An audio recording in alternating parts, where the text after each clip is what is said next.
رب العالمين والعاقبة للمتقين والصلاة والسلام على سيد الأنبياء والمرسلين وعلى آله وأصحابه أجمعين أما بعد فأعوذ بالله من الشيطان الرجيم بسم الله الرحمن الرحيم إن الله بما تعملون بصير آمنت بالله صدق الله المولانا العظيم وبلغنا رسوله النبي الأمين الكريم ونحن على ذلك لمن الشاهدين والشاكرين والحمد لله رب العالمين۔ عرض و معروف سے پیش کر گفت و شنید سے پہلے آئیے مراد اپنے اور ساری کائنات کے آقا و مولا جناب احمد مجتبی محمد مصطفیٰ صلی اللہ علیہ وسلم کی بارگاہ میں عقیدت و محبت کے ساتھ جھوم جھوم کر درود و سلام کا نذرانہ پیش کریں۔ پڑھیں الصلاۃ والسلام علیک یا رسول اللہ، الصلاۃ والسلام علیک یا حبیب اللہ، الصلاۃ والسلام علیک یا نبی اللہ وعلی آلک واصحابک یا سیدی یا رسول اللہ صلی اللہ علیہ وسلم۔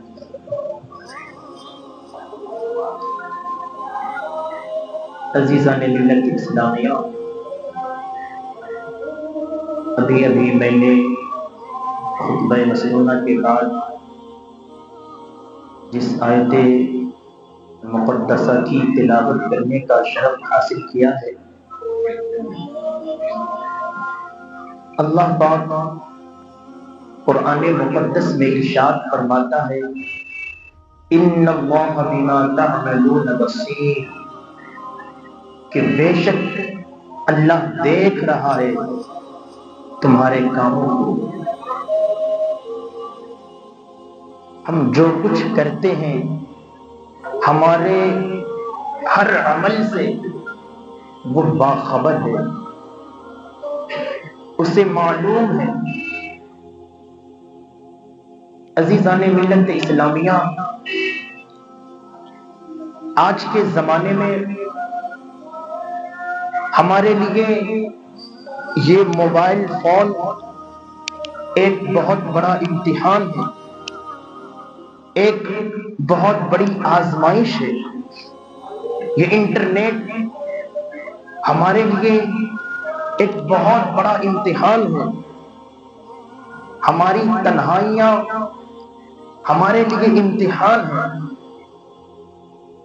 اب ہم اور آپ سوچیں کہ ہم اس امتحان میں کتنا کامیاب ہو رہے ہیں۔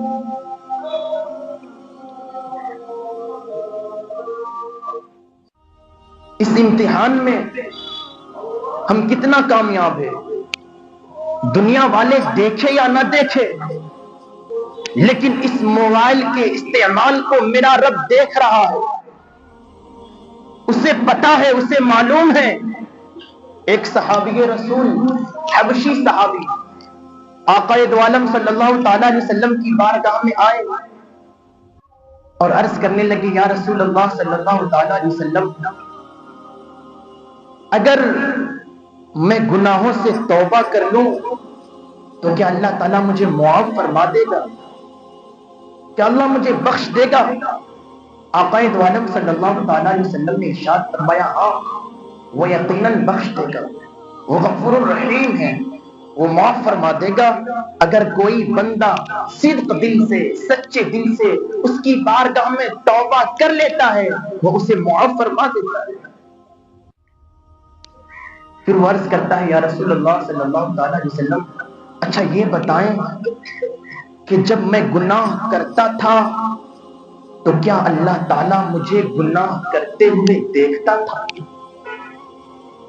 یعنی جو گناہ میں نے کیے کیا وہ سب اللہ کو معلوم ہے، اللہ کو پتا ہے؟ آقا دو عالم صلی اللہ تعالی علیہ وسلم نے ارشاد فرمایا، ہاں جب تم گناہ کرتے تھے تو وہ تمہیں دیکھتا تھا، وہ تمہارے گناہوں سے باخبر ہے، اسے معلوم ہے۔ اتنا سننا تھا کہ وہ صحابی رسول غش کھا کر زمین پر آ گئے اور ان کی روح جسم سے پرواز کر گئی۔ دل درد سے بسمل کی طرح لوٹ رہا ہو، سینے پہ تسلی سے تیرا ہاتھ دھرا ہو، گر وقت اجل سر تیری چوکھٹ پہ پڑا ہو، جتنی ہو قضا ایک ہی سجدے میں ادا ہو۔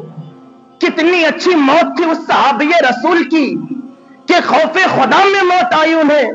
اللہ اکبر، کتنا غیرت مند تھے وہ صحابی رسول کہ جب انہیں معلوم ہوا کہ میرے گناہوں سے میرا رب باخبر ہے تو خوف خدا سے ان کی روح پرواز کر گئی۔ کیا ہم کبھی اپنے گناہوں کے بارے میں سوچتے ہیں؟ ہم تو لوگوں کے سامنے بڑے صوفی بنے پھرتے ہیں، بڑے نیک بنے پھرتے ہیں، بڑے نمازی بنے پھرتے ہیں، لیکن ہماری تنہائیوں کا کیا کہنا؟ اللہ بچائے۔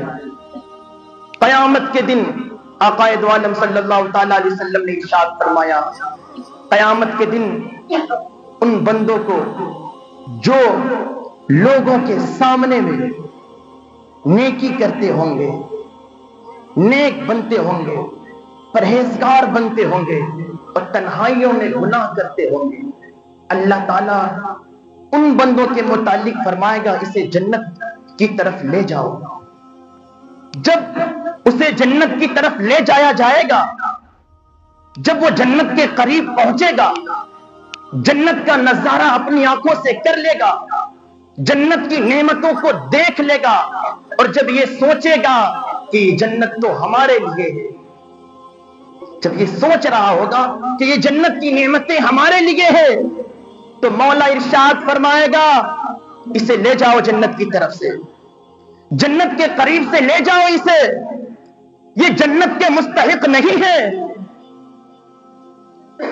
وہ بندے عرض کریں گے، مولا تو نے جنت دکھایا بھی اور جنت سے محروم کر دیا، اس سے بہتر تو یہ ہوتا کہ تو جنت دکھاتا ہی نہیں، جنت کی نعمتیں دکھاتا ہی نہیں، سیدھے جہنم میں دھکیل دیتا تاکہ جنت کی نعمتیں نہ ملنے کا احساس نہ ہوتا، جنت کی نعمتیں نہ ملنے کا غم نہ ہوتا۔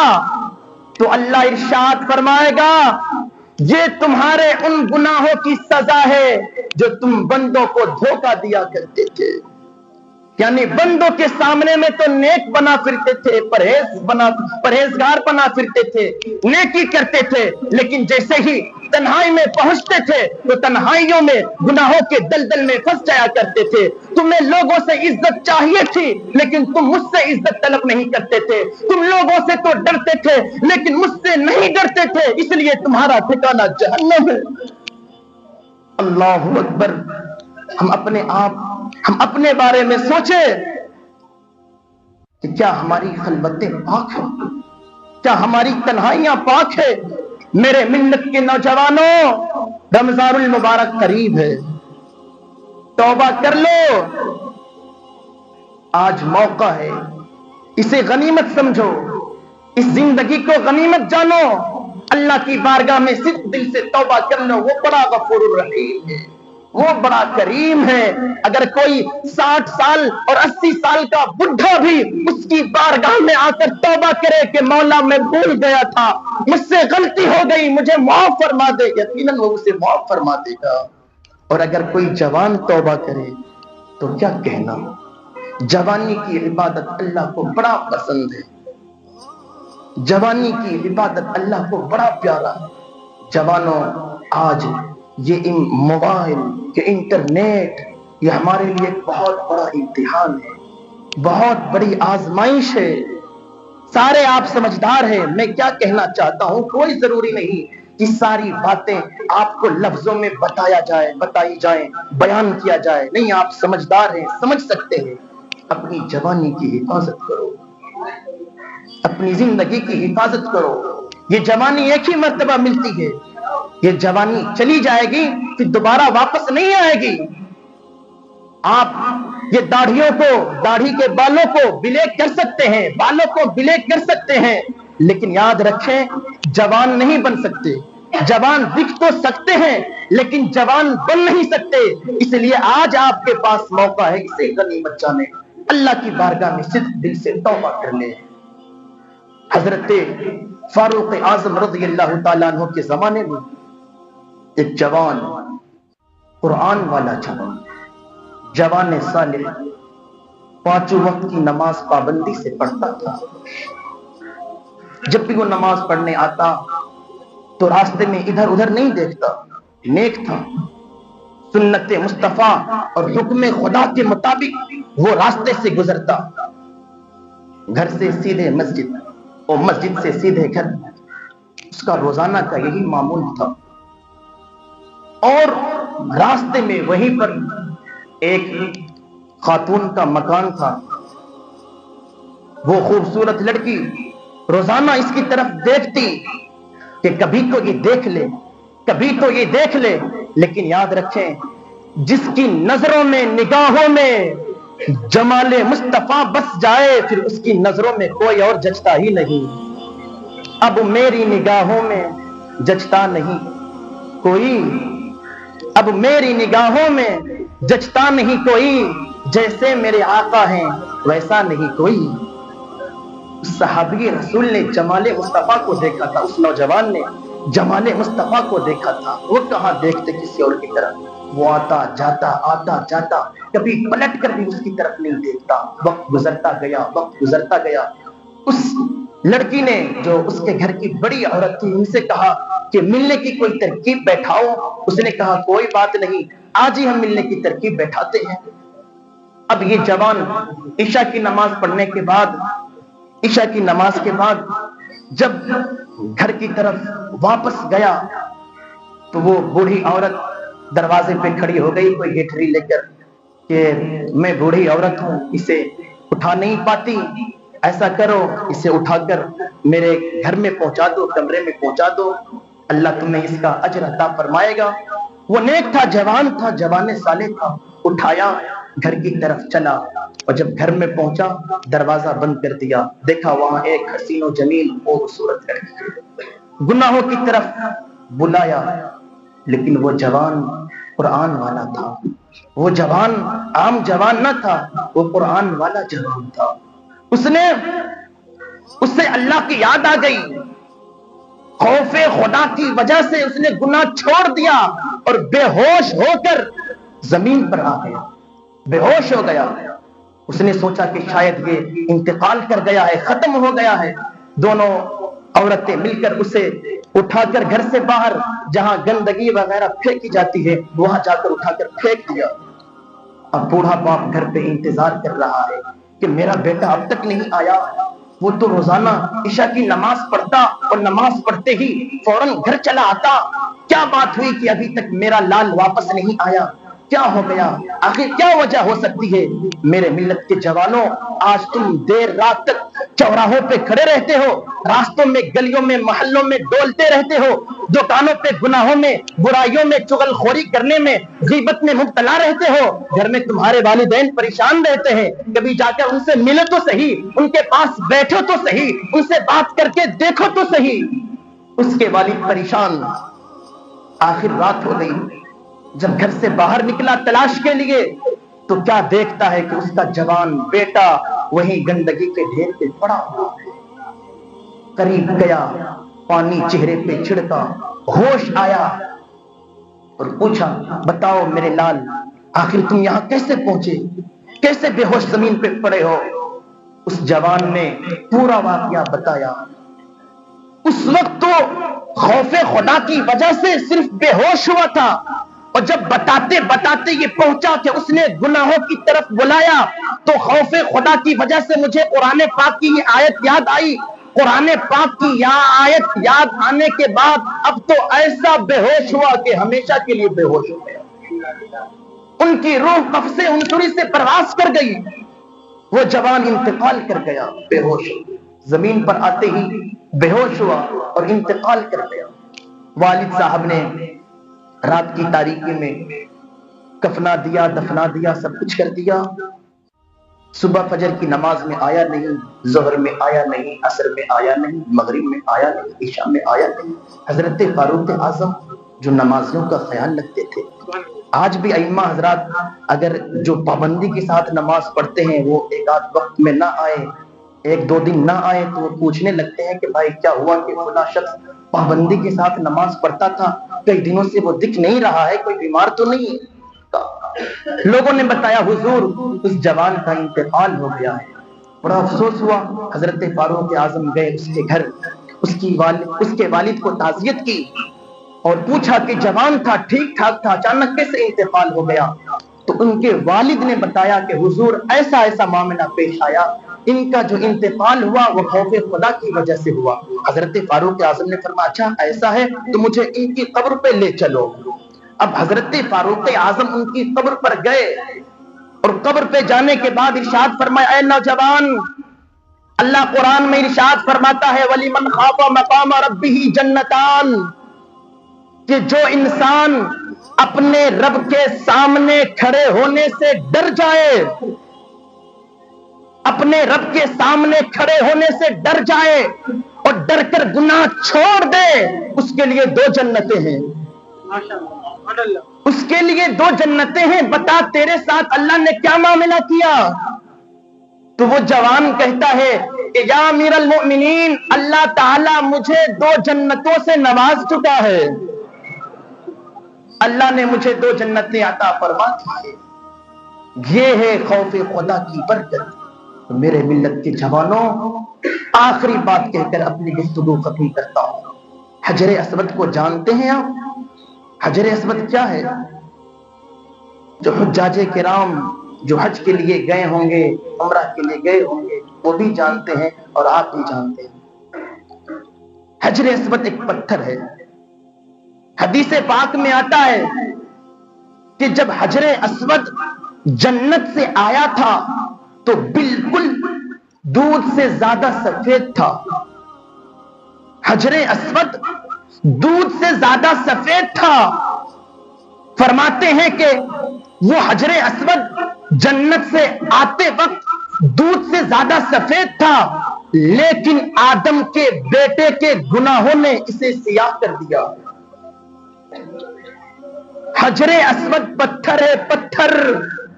اب ذرا توجہ قریب کرنا، وہ پتھر جنت سے آنے والا پتھر، اور ہمارا دل اتنا نازک ہے، چھوٹی چھوٹی باتوں پہ ٹوٹ جاتا ہے۔ چھوٹی سی خبر اگر سنے تو اٹیک آ جاتا ہے، چھوٹی چھوٹی باتوں سے ہمارا دل چکنا چور ہو جاتا ہے۔ تو گناہوں کی وجہ سے ہمارے دل پہ کیا اثر ہوا ہوگا آپ سوچ سکتے ہیں؟ ہمارے دل کس قدر سیاہ ہو گئے ہوں گے۔ کتابوں میں آتا ہے کہ بندہ جب گناہ کرتا ہے تو اس کے دل پہ ایک سیاہ نقطہ لگتا ہے، پھر گناہ کرتا ہے ایک اور نقطہ لگتا ہے، پھر گناہ کرتا ہے اور نقطہ لگتا ہے۔ اگر توبہ کرتا جائے تو گناہ کے وہ نقطے مٹتے جاتے ہیں، لیکن اگر توبہ نہ کرے تو نقطہ بڑھتا رہتا ہے، یہاں تک کہ پورا دل سیاہ ہو جاتا ہے۔ اور جب دل سیاہ ہو جاتا ہے تو مردہ ہو جاتا ہے، اور جب مردہ ہو جاتا ہے تو پھر اسے نیکی گناہ اور نیکیوں میں کوئی فرق ہی نہیں معلوم ہوتا، سمجھتا ہی نہیں کہ کون گناہ ہے کون نیکی ہے، کیا صحیح ہے کیا غلط ہے، سمجھ ہی نہیں پاتا۔ اور جب دل مردہ ہو جاتا ہے تو پھر قرآن پڑھنے میں دل نہیں لگتا، پھر نماز پڑھنے میں دل نہیں لگتا، پھر حدیث اور تفسیر سننے اور پڑھنے میں دل نہیں لگتا، پھر قبر اور آخرت کا ذکر سننے میں دل نہیں لگتا، پھر دل کہاں لگتا ہے؟ گناہوں میں، عیاشیوں میں، برائیوں میں۔ اس لیے کہا کسی نے کہ زندگی زندہ دلی کا نام ہے، مردہ دل کیا خاک جیا کرتی۔ اللہ تعالی ہمارے دلوں کو صاف و شفاف فرمائے، گناہوں سے بچائے، ہمیشہ نیکیوں کے راستے پہ چلنے کی توفیق عطا فرمائے۔ آج زندگی ہے، موقع ہے، جوانی ہے، طاقت و قوت ہے، اسے غنیمت جانتے ہوئے اللہ کی بارگاہ میں صدق دل سے توبہ کر لیں۔ رمضان شریف بالکل قریب ہے، آج 1 تاریخ ہو ہی گئی اور بہت قریب ہے۔ مان لیجئے وہی 10 دن باقی ہے کم و بیش، 10 دن اچھی اچھی نیت کر لیجئے، آج سے اچھی اچھی نیت کر لیجئے، افطاری کرانے کی نیت کر لیجئے، روزہ رکھنے کی نیت کر لیجئے، نماز تراویح پڑھنے کی نیت کر لیجئے، اس ماہ مبارک میں خوب نیکیاں کمانے کی نیت کر لیجئے۔ اللہ تعالی ہم سب کو عمل کی توفیق عطا فرمائے۔